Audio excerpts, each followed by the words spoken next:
Welcome back. My name's Todd. I'm your host for The Laundry List. We hope you guys had a great week, enjoying the December month, getting ready for Christmas and holidays.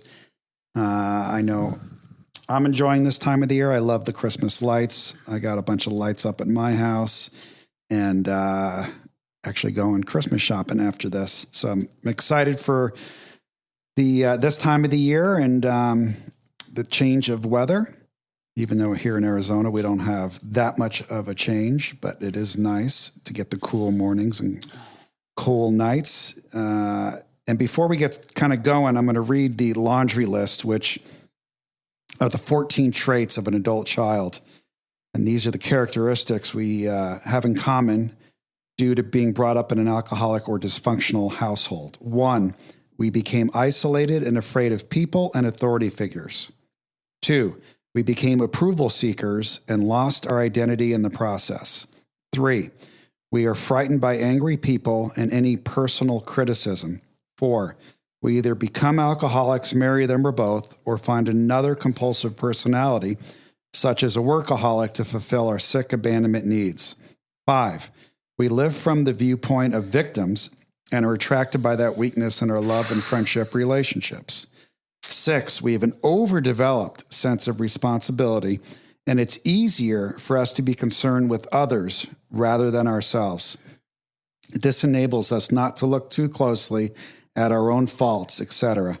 7, we get guilt feelings when we stand up for ourselves instead of giving in to others. 8, we became addicted to excitement. 9, we confuse love and pity and tend to love people we can pity and rescue. 10, we have stuffed our feelings from our traumatic childhoods and have lost the ability to feel or express our feelings because it hurts so much. Denial. 11, we judge ourselves harshly and have a very low sense of self-esteem. And 12, we are dependent personalities who are terrified of abandonment and will do anything to hold on to a relationship in order not to experience painful abandonment feelings, which we receive from living with sick people who were never there emotionally for us. 13, alcoholism is a family disease. We became para-alcoholics and took on the characteristics of that disease, even though we did not pick up the drink. And 14, para-alcoholics are reactors rather than actors. Tony A., 1978. And that's the laundry list. I'm going to read the promises now. And the promises of ACA are, we will discover our real identities by loving and accepting ourselves. 2, our self-esteem will increase as we give ourselves approval on a daily basis. 3, fear of authority figures and the need to people please will leave us. 4, our ability to share intimacy will grow inside us. 5, as we face our abandonment issues, we will be attracted by strengths and become more tolerant of weaknesses. 6, we will enjoy feeling stable, peaceful, and financially secure. 7, we will learn how to play and have fun in our lives. 8, we will choose to love people who can love and be responsible for themselves. 9, healthy boundaries and limits will become easier for us to set. 10, fears of failure and success will leave us as we intuitively make healthier choices. 11, with the help from our ACA support group, we will slowly release our dysfunctional behaviors. And 12, gradually, with our higher powers' help, we will learn to expect the best and get it. And those are the promises if we do the work. Gary, welcome to the podcast. Thanks for the invite, Todd. Just delighted to be here. Glad you made it. I know you've been on my mind to have on this podcast for a long time, so I'm glad we're finally able to do it. You were one of the first men around me when I started doing the work here in ACA, and I always liked what you had to say, and I like how you really dug into the Red Book and took this stuff seriously, and it shows up in your life. It shows up in your energy and your persona. Well, thank you, Todd, for that compliment. I really appreciate that. Yeah. So tell us a little bit about your story and what brought you to do the work and what brought you, all the way up to this point on being here on this podcast. Well, a little background. I was the second oldest of 7 children. I was the firstborn male. I became the golden boy, the family hero, basically. My mother was a family hero. My father was a family hero, so I had good bones for that particular trait. Both my parents were born and raised on farms. So back in those days, in the 30s, early 40s, it was all labor. So I was born in North Dakota, so farming country, so big families, because it was all about the hands. The big tractors weren't around yet. So when I came around, when I was born, what I experienced was my parents were always busy, working. So I didn't really have any traumatic verbal abuse. I didn't have any real physical abuse, but they just weren't there. They just weren't there.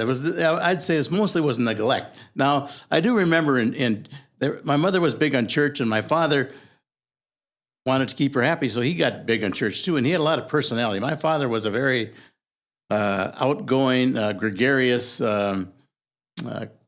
neat guy, really, and he just attracted people. So he'd get involved in something, and pretty soon he'd be running the show. That's just how he was. So we went to church, but we had to behave in church. So I remember him dragging out my brothers and sisters, mostly my brothers, back to the back. They had crying rooms back in those days where they were soundproof, and they could hear the sermon and see everybody, but nobody could hear them.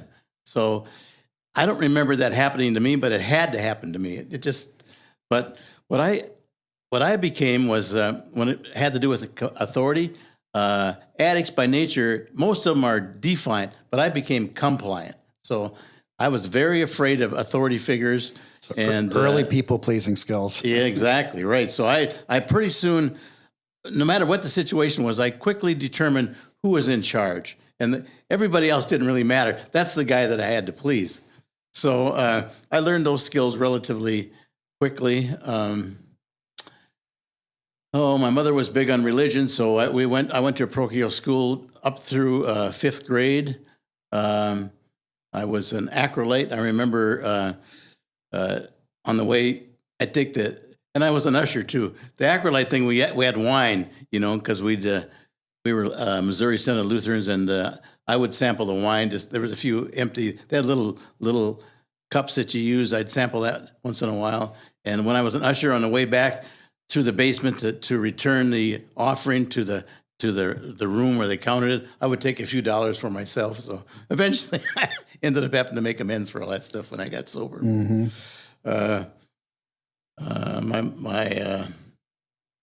I wasn't really very close to my brothers and sisters. It's kind of like a wheel, and each child was a spoke. The hubs were my parents, and that's just like I was talking about. They were the authority figures. That's who I wanted to please, and it was a. So what kind of feelings came with that, knowing that you had to please your parents at all times? Like, did you find yourself anxious as a young boy? Did you find yourself like having a hard time sleeping at night? Did you have what were some of the feelings that relate to that time of your life when you were trying to please your parents?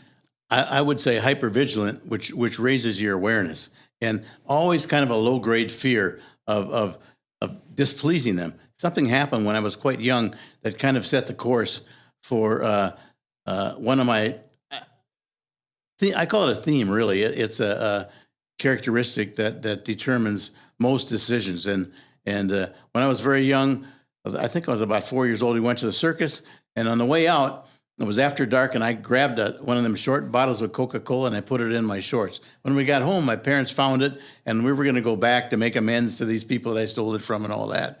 And but that was Sunday night, and I felt ashamed and worried about it, but it was the right thing to do. It's kind of what I remember thinking.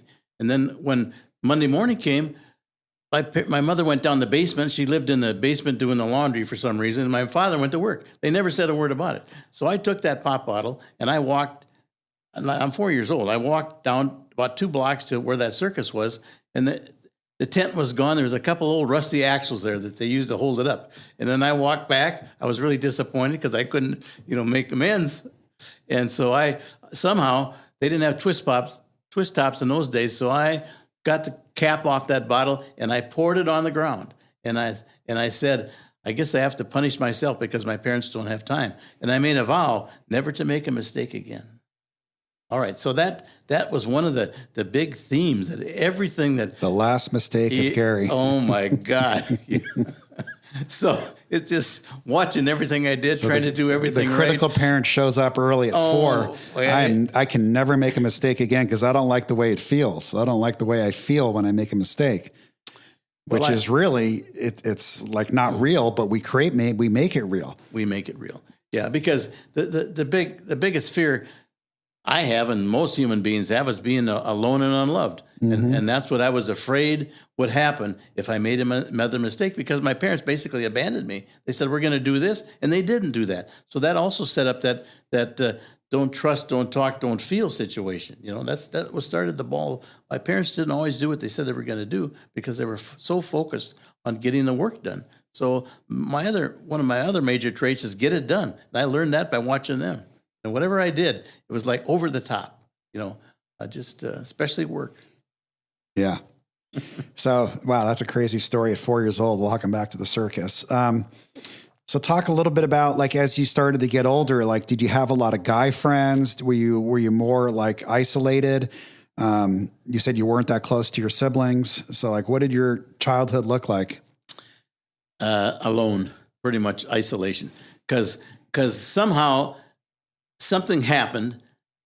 That was one situation that happened. A couple more things, and people were too risky because you get abandoned, you get hurt. Protecting myself, so I was guarded. I started being guarded. I was pretty much a loner, but I was an overachiever. So I was usually in a play. I was the guy, on the skating rink. I could do things other people couldn't do because I was so driven to get it right. You know what I mean? I was the goalie on the hockey team. I was like outstanding, whatever it was. I was just an overachiever. And behind that was just that if I didn't really do good, then you'd leave me. That's kind of what it was. My fear of abandonment drove everything I did. I was just listening to a podcast or YouTube video before we came into the studio, and it was about how celebrities created their celebrity status out of not being good enough, not being loved, and not, basically the laundry list. And they figured they had to do something great in their skill set, whether it was a musician or an actor or whatever. They had to create that so they would just feel like they could be loved, because deep down they knew they weren't lovable. Deep down they knew that no one should love them because they don't love themselves. So, I mean, how much of an inside job, now that you know what you know and you've experienced what you've experienced, how much of this is an inside job that we really have to love ourselves regardless of outside circumstances? Well, that's actually the journey, is moving from the living from the outside in, which is basically codependency, and living from the inside out. And for that to happen, first thing you got to get in touch with your feelings. You got to start paying attention to what's going on in the inside. That's a big one. And it doesn't mean that you're going to always make decisions based upon that, but at least at least I try to observe it. It's kind of like especially when an uncomfortable feeling comes up, it's like a blinking yellow light. It's like, caution, pay attention here, what's going on, and then determine if it's safe or not, or what. Usually it's like, slow down. It's just like a yellow light, and pay attention to what's going on. Because in the past, if you were frozen like I was, if at an early age you shut off your feelings because nobody really listens to you, and when you start expressing what you want, it doesn't happen. So it's like useless. It's too risky to share your feelings. So they're going to judge you. They're going to criticize you. They're going to laugh at you. They're going to whatever, so you come up with something in your mind that's going to make you feel less than and make you feel unlovable. In my case, it was mostly they ignored because they had work to do. Yeah. Yeah, we're great thing. Okay, thanks. Okay, we'll see you later. And they did their thing. So it was neglect. And early on in ACA, when I went to a meeting and I was listening to everybody, and I said, when it was my turn to share, I said, I think I have ACA light, and well, you guys got all this trauma or whatever. And the next lady that talked, she says, Gary, did you relate to the laundry list? I said, yeah, I sure did. She says, well, that's all that matters. It's like being pregnant, really. Yeah, you can't be partially pregnant. Yeah. No. And I've been around the rooms now for a little bit, and I know you have. It's like sometimes the ACA light trauma stories have the most profound piece of the laundry list than the ones that were sexually abused, physically abused, locked in a cage for 6 months. So you never know how that human being is going to deal with the trauma. Because I know for me, when you replay the tape of my childhood, people would be like, it wasn't bad. Yeah. But for me, it was traumatic, and I developed the laundry list as a survival mechanism, and so it's very subjective, I guess is my point. And you mentioned being critical of yourself. You 4-year-old Gary, that was the last mistake he was going to make. How do you quiet the mind now and stay in self-love when you make mistakes? I mean, and the reason I bring this up is because this morning I missed 2 coffee meetings. They weren't in my calendar. I don't know how they weren't in my calendar. And I missed an 8 o'clock and a 9 o'clock coffee meeting with 2 gentlemen. And it's amazing how I can just be like, you piece of shit. Todd, you are such a loser. I mean, these people are never going to want to talk to you again. They're going to tell everyone what a loser you are. So but then I got to quiet that and go, it was an honest mistake. I didn't do anything wrong. I'm lovable, and hold myself, love myself. And that's new behavior for me, because I used to be able to shame. I mean, I'm really good at shaming myself and throwing guilt and criticism on myself, but saying, it's okay, Todd, no big deal. It's the holidays. You missed it. You were busy. You ended up seeing both these individuals, so that was a good thing. And you were late, but you made it, and it's no big deal. It's no big deal. Look up a mistake in the dictionary, Todd. It's fine. So I'm turning that behavior around and trying to love myself and give myself validation and approval, where before I would just beat the shit out of myself. So how do you deal with Gary made a mistake? You did something to your wife, and she is very upset with you. And you feel bad. Well, Different people have more weight than others. Let's put it that way.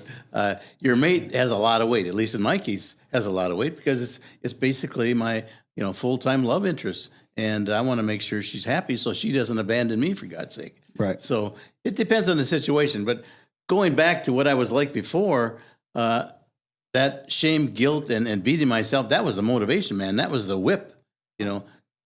Talking to myself, when are you going to get it right? God darn it, try harder. Work harder, pay attention, wake up, let's go. And it was like a whip, that all that criticism and stuff. But now I've realized how harmful it is, really, to my self-esteem, especially, and to my confidence. So now, first I just like to feel it. I think it's important to just feel that guilt and discomfort, and then start talking to myself, just like you were talking about. Well, I am human, and if you're raised in a dysfunctional home, that's a hard thing to get in touch with, because I thought I had to be, like, in some ways, superhuman, because my perception was so flawed, that I had to be great at everything. Well, nobody can be great at everything. It drives you crazy. So just slowing down and catching that critical parent, and, hey, wait a minute, is that really true? I mean, is it true that you're a loser and you don't do what you say you're going to do? Well, once in a while, but most of the time, I'm pretty reliable, really, One of my good friends told me, just because you believe it, Todd, doesn't make it true. And, he used to always tell me that, Paul. And, my first reaction this morning was, you piece of shit. You're going too fast. You're a terrible businessman, bam, bam, bam, bam, bam. Yeah, and then I'm like, wait, Paul said, just because I believe it, and I'm starting to believe this, doesn't make it true. And then I started to turn that around, One of the big ones for me is it's okay to make a mistake. It's okay to make it. All it proves is I'm human. And, how many out of 100 mistakes have you made? Not very many, really. So, my batting average ain't bad. Yeah. Well, in baseball, if you're batting in the 300s, you're a superstar. You know? Exactly. So like if I'm batting 300s, I'm doing good. So one of the other things you talked about, and I love this letter you wrote, the love letter to your true self, because I think that's such a beautiful piece of art. How was it hard for you to start sharing your feelings of inadequacy, but also all feelings, good and bad? Was it hard to share those real feelings once you got in touch with them, with those around you, your family, friends, colleagues? Surprisingly not. And the first time I ever did a 4-step in another 12-step program, I just couldn't wait to tell this guy how bad I was. That's what the motivation. Let me dump on you what a piece of crap I am. And it's changed. Now it's about intimacy. It's about looking you in the eye and telling, hey, I'm glad to be here, and I'm really honored to be here. And be honest. This thing about being genuine. I mean, that's the end game. And I don't know if anybody can be that 100% of the time, but that's about sharing what's going on inside with others that you at least feel safe with. Right. Yeah, I think that's important for me, is feeling safe with people that I'm being very intimate and open and honest. But I don't know, maybe what happened in my life and my experience this last year, I'm open and honest and vulnerable and share my feelings almost with anybody. And I almost don't care about the response, because I'm so raw. And it's like, I just share it these days, and it's like, if someone's like, ooh, that scares me, I don't care. Yeah, it's almost about, like, I don't about you. It's about them. I'm just getting it out there. And I find whoever I can help with my experience, strength, and hope is why I'm here on this earth, is just to share my experience, feel my feelings, live in this body as long as I'm supposed to live in it, and then depart. But like, I'm not, I don't want to be that laundry list kid where I'm trying to people please and scared of authority figures. And I want to be real. I want to be open. I want to be however I'm supposed to go. If I'm having a day where I'm just going to cry and feel sad, then that's okay. When I was a kid, if I cried, my mom and dad said, you better stop crying or I'm going to give you something to cry about. Like, I remember that message. Today, it's the opposite. My true self, my little kid, my little child, if he needs to cry, I'm going to encourage him to cry, and I'm going to love him the whole way through and tell him, keep crying. I'm here for you. I love you. Because if that's what you need to experience, that's what you need to experience. Yeah. When I came into this room, I was talking to my little guy. I said, listen, I understand that you're afraid, and that's okay. I said, Todd's a safe guy. You're not going to get hurt here. Just enjoy and have fun. It's okay. Yeah. Relax. It's one of the promises. We're going to play and have fun in our lives. Yeah, exactly. It's just another adventure. Yeah. And that's a whole new experience for me, is learning how to play and have fun in my life. I'd like to read that letter to self, if you don't mind. Yeah. I read it briefly when you got in here, and I really thought this was beautiful. Beautiful. Well, this is something, I think it was an exercise a few years ago in the recovery process of ACA. Everybody, if you wanted to, you could write a love letter to true self, it says. So first of all, I want you to know this is difficult for me. Now I'm talking to myself. I have spent most of my life whipping you like a disobedient dog, and I'm ashamed of my tenacity and self-hatred that you had to endure all these years. You simply didn't deserve it. But I simply knew no better. I thought it was creating a better you. Now I simply see it was torture. I have been learning about the root cause of my regretful behavior, and I am so sad over the harm that I have caused you. But there is hope. When I know better, I do better. Can you forgive me for all the beatings I administered over your lack of discipline, your inability to lose weight, and your unwillingness to follow through on commitments? I really never embraced my humanness and limitations, and really did not comprehend that it is impossible to be perfect. I did not know I had inherited and created certain limitations, and that trying harder simply could not work on many of my shortcomings. You are kind, lovable, and gentle. God made you that way. The survival traits you learned to protect yourself from harm have blocked you from your true nature. With the help of ACA program and your fellow travelers, you have begun to unlock the shackles of these traits and let your true nature shine through. Thanks for having the courage to seek the freedom you truly deserve, to let the light of your true self shine. I love and accept you exactly the way you are, and I promise to treat you with love and respect you deserve, with love and affection, your adult self. That's beautiful. Yeah. You're beautiful. I mean, just that last sentence, I love and accept you exactly the way you are, and I promise to treat you with the love and respect you deserve. That's all I wanted to hear from my parents. That's all I wanted to hear. Yeah. I mean, I could just read that over and over again. I love and accept you exactly the way you are. I promise to treat you with love and respect you deserve. I mean, boy, that just creates such a bond between our scared little child and our true self, doesn't it? I mean, just such a bond. Those couple lines really, in a nutshell, are talking about the reparenting that we learn to do, and that's the end game of ACA, is to learn to reparent ourselves by our self-talk. So much of it's about self-talk. Reparenting involves touching that little guy and saying, "Hey, it's okay, buddy." Yeah. Touch is so important. So you missed a meeting this morning. It's okay. No big deal. Yeah. You're a good guy. You're a good guy. You know, you're honest. You're helping people. You love yourself. I still do mantras.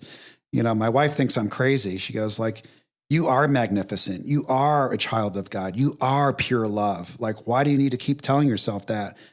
I'm like, because I have this thing called an ego, which tends to go to the negative and tends to go to the criticism and tends to go to, I know on a soul level that I am pure love and I'm absolutely perfect and wonderful in God's image. But then I have this personality, which was raised in a family where I'm going to give you something to cry about if you don't stop crying. Yeah, like, I got that one too. Yeah, I got that one too.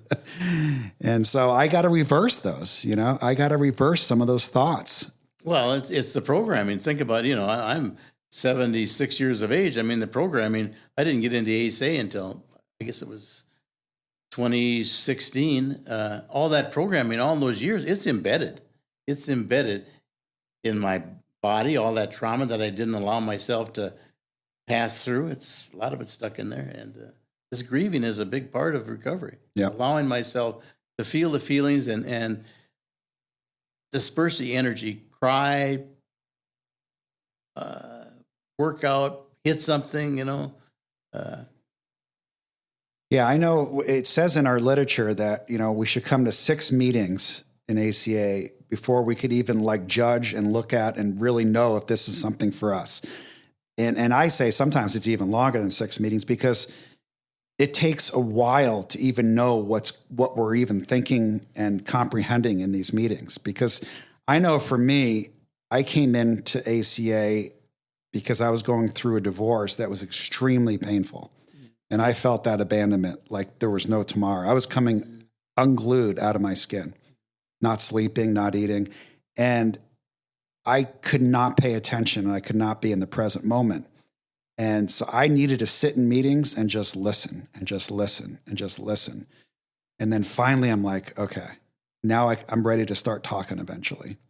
And I cried a lot in my first year of ACA. I cried a lot in meetings because some of those feelings that I wanted to really express and feel when I was young started to come out. Mm. And I would tell stories about being in my closet at 8, 9 years old, locking myself in my closet and just freaking out that my parents were mad at me, freaking out. And that would come out into a meeting at 53, 54 years old. And I would just start crying like a baby, like I was 8, 9 years old again. Mm. And that's a beautiful thing, you know, because to experience those feelings that I never really experienced and suppressed and masked with that laundry list, you know. I've seen people come into meetings brand new and really not speak for the first year. Number one, they have to feel safe, and they have to do some of this to start on thawing and let it start to come out. Because in our culture, at least the one I was raised in, you know, up in North Dakota, it's first of all, the weather is pretty tough, and to survive it, you got to be pretty tough. So therefore, you learn that that's the major thing for men anyway. You got to be tough. Well, tough men don't share their feelings, for God's sake. They're they're invincible. It's bulletproof, and as a result, not very human. Yeah. So what would you tell our listeners out there? And we have a lot of listeners, I find from the feedback we've got, that are trying to find a better life, trying to find more love and peace in their relationships, and don't know a lot about ACA. So what would you tell our listeners that are really struggling with happiness and still stuck in that shame, guilt, fear, criticism? What would you tell them right now on their journey? Well, ACA is for people that came from really dysfunctional backgrounds. They're even talking about, I see it's on the format this year for changing the name from adult children of alcoholics / dysfunction. They added dysfunction later to possibly some of the choices are just adult children and dysfunctional families, stuff like that. So I would say I'd recommend reading the laundry list. And can you relate to it? Because the laundry list defines really the problems, the survival traits that were adapted to make it. And we're still, as adults, still using them if you got them. And you could go to a few meetings. If you're into this stuff, I'd recommend a therapist too. I think that's, in my experience, huge, because it's too deep a dig to do it by yourself. Otherwise, you're not going to go. Most people that come to meetings, they're looking for a reason not to be there. Really, you know what I mean? So, like Todd said, at least 6 meetings, maybe a dozen, just to listen and maybe talk to some of the people that've been there a while, ask some questions, and have an open mind. And say, the big question is, do I want to change? Is my way working? Mm-hmm. Well, and am I willing to do anything about it? Because that don't talk, don't trust, and don't feel, those are really the big obstacles to making progress if you want to change.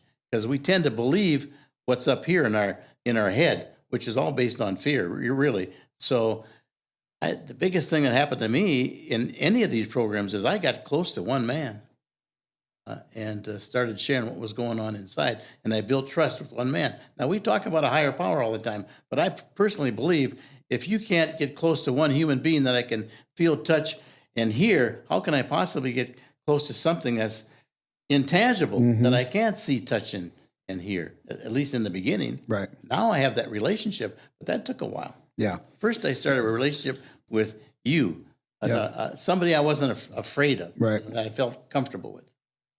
That's why I love 12-step programs, is because we have the identification, that commonality, and it's like we're not telling you what to do. Because I remember, like, when my therapist told me, you might have a drinking problem, I'm not sure, but here's what you need to do, knowing that she was not an alcoholic and she didn't have a problem.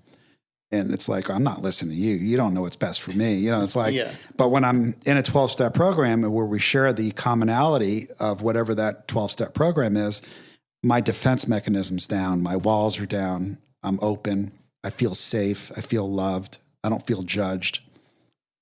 Yeah, that safety is the big one, because behind everything, including all these survival traits that I designed to make it, behind it was my need for safety, and to be safe, I had to feel like I was loved and I was enough. And in my case, I had to prove to you and mostly myself that I was enough. That's where all this overachiever stuff came from. Yeah. But I've seen the other side of it too, where they don't do anything. They're like, well, but it's really the same thing. It's the same deal. It's the same thing. It just looks different, but it's the same thing. Either I'm going to overachieve so I don't have to feel the feelings and stay in the laundry list, or I'm going to do nothing so I can not feel and stay in the laundry list. There it is. There you go. It's like, it's like in another 12-step program. It says grandiosity and self-importance is really the same thing as self-pity and feeling sorry for yourself. It's really just trying to get attention to fill the hole. Yeah, exactly. Right? I mean, the hole is there. How am I going to fill it? I'm better than everybody, or I'm a piece of shit and don't deserve to live, Yeah, and trying to fill it from like we talked about, the outside in. Like, if I get her approval, if I get his approval, if I get a big pile of money, I'm going to be okay. Well, I've known people that have achieved all of that. In some parts of my life, I did too. But it didn't, the hole didn't get, it was just temporary. Yep. It was just like a Band-Aid. That deep-seated discomfort was still there. And when I found ACA, and I was sober happens over many decades in other 12-step programs. But ACA really got to the core. I think that's makes it different. It really gets down to the root, where the roots started to grow when I started making these decisions of how I was going to attract and get my needs met, really, by others. Yeah. It's all about, if you do this and give me this, I'll be okay. That's the big lie. Boy, the others will make me feel okay. Yeah. You know, and that's why when my wife said, I want a divorce, well, who's going to make me feel okay now? Who's going to make me comfortable? Who's going to love me? I certainly can't do that job. My parents, I'm in my 50s. They can't do it.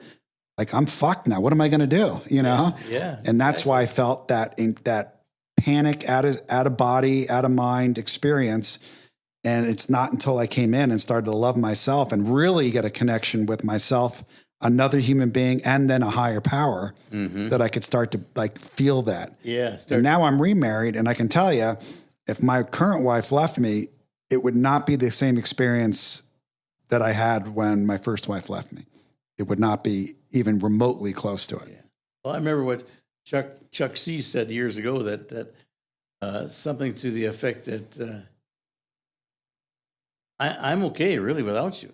You can add to my life, but you can't take away. That's what you're saying.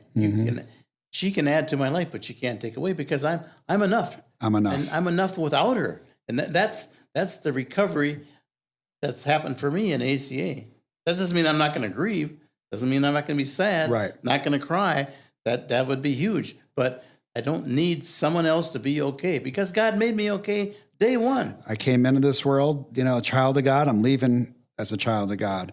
And everything in between is just experiencing our emotions, and the beauty of this body.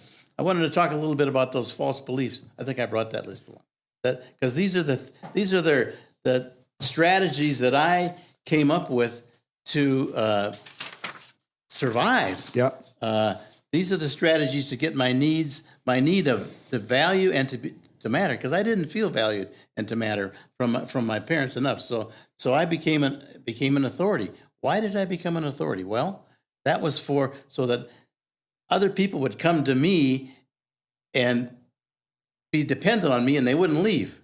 It was all about So if I had information and became the authority, yes, I could get people to look up to me, respect me, and most importantly, not leave me. Exactly. That was it. Know-it-allism is basically the same thing. Basically the same. Overly responsible, basically the same thing. Get her done. That's about looking good. Dependency. And here's the big one. No mistakes. These are like themes. And then control. Holy cow! Control. That is the big kahuna. What's control is all about fear. All about fear that for me to be safe, that it has to be my way. For me to be safe, it has to be my way. And letting go of the results. We talked about the attachments on the way in here. Yeah, that's huge. Fixing others, Mr. Rescue. That's all about getting applause. Really, hooray for you! You're wonderful. Whatever. Oh, thank you. And 10 minutes later, Fixing that's gone. others. Yeah. Yeah. I remember one of my sponsors once said, Todd, I don't care what you did and how great you did it. Don't tell anyone about your accomplishments for the next week. Nothing. You helped a old lady across the street. You made $1 million. You whatever. You got your car washed. Don't tell anybody. Wow. And I remember how hard that was. Like, what am I going to say? Yeah, I have nothing to say. And more important than that, you're not going to get the applause. Right. That boy, you're wonderful. That salve that other people rub on us for us to feel okay. Oh, you're enough. You're enough. Oh, thank you. But it wears off. It does. It's never enough. So it says, by practicing these behaviors, mostly created by a child, I unconsciously believed I could create value for me through others. That's what I'm up to. That's the old, and then a lot of that stuff is still alive. Just because you've been going to a program for a few years doesn't mean this stuff just magically disappears. It requires practice. And if you're loving me, then I don't have to love myself. Yeah, because you're loving me. Yeah, I don't. I'm getting enough. But when you leave, boy, like you were talking about, that was a surreal experience, outer body experience. Yeah. Well, Gary, I really appreciate you coming on the podcast. This is a real treat. And, if anybody wants to learn more about ACA or get a Red Book, just contact us and we will send you a Red Book, give you meetings in your area.